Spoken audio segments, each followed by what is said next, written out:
अमेरिकी अंतरिक्ष agency NASA ने घोषणा की है कि उसे चंद्रमा पर पानी होने के सबूत मिले हैं। नासा ने अपनी एक नई और अचंभित करने वाली खोज के बारे में घोषणा की है कि उन्हें कुछ दिनों पहले चांद की सतह पर पानी होने के निर्णायक सबूत मिले हैं।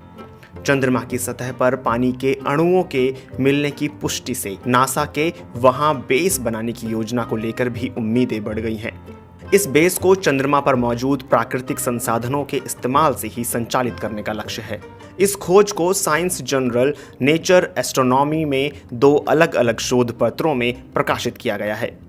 हालांकि इससे पहले भी चंद्रमा की सतह पर पानी होने के संकेत मिले थे, लेकिन इससे पहले जो खोज हुई थी उनमें चांद के हमेशा छाया में रहने वाले भाग में पानी के होने के संकेत मिले थे।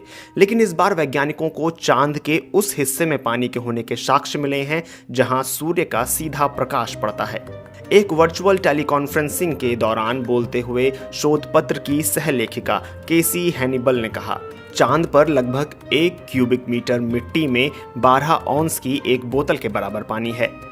यानी चांद के लगभग 1 क्यूबिक मीटर आयतन या क्षेत्र में आधे लीटर से भी कम यानी कि 0.325 लीटर पानी है। हॉनिबल मैरीलैंड स्थित नासा के गोडार्ड स्पेस फ्लाइट सेंटर में पोस्ट डॉक्टोरल फेलो हैं।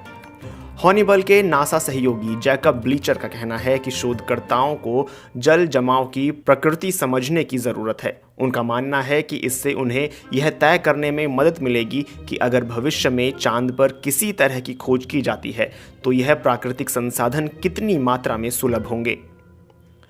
चंद्रमा पर पानी होने के संकेत और तथ्य पहले भी मिले हैं, लेकिन इस नई खोज से यह पता चलता है कि यह पहले की खोज के अनुमान से कहीं अधिक मात्रा में मौजूद है। मिल्टन केन्स स्थित ओपन यूनिवर्सिटी की गृह वैज्ञानिक हना सर्जेंट के मुताबिक इस खोज ने हमें चांद पर पानी के संभावित स्रोतों के और अधिक विकल्प दे दिए हैं। चंद्रमा पर बेस कहाँ हो यह बहुत हद तक इस बात पर निर्भर करेगा कि पानी कहाँ है। स्पेस एजेंसी का कहना है कि उनकी योजना के मुताबिक वे साल 2024 तक पहली महिला और अगले पुरुष को चांद की सतह पर भेज देंगे। यह योजना साल 2030 में नासा के मंगल पर मानव के अगले बड़े कदम की तैयारी की एक कड़ी है। अब सवाल कि वैज्ञानिकों को चंद्रमा पर पानी आखिर मिला कैसे।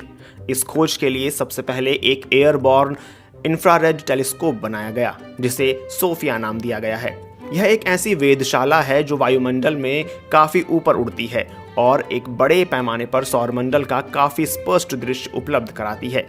इंफ्रारेड टेलीस्कोप की मदद से शोधकर्ताओं ने पानी के अणुओं के सिग्नेचर कलर की पहचान की।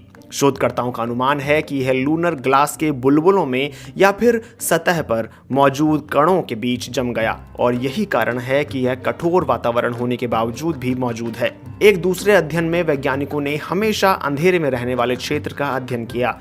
इसे ठंडे जाल के रूप में जाना जाता है। यहाँ पानी जमा होने या फिर स्थायी तौर पर मौजूद होने की संभावना हो सकती है।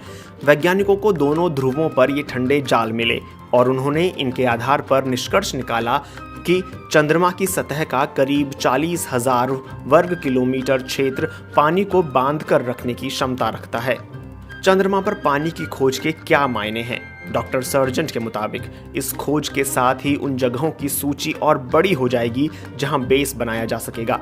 आने वाले सालों में चांद के ध्रुवीय क्षेत्रों में कई मिशन भेजे जाने की योजना है, लेकिन आने वाले सालों में चांद पर स्थायी आवास बनाने की भी योजना है।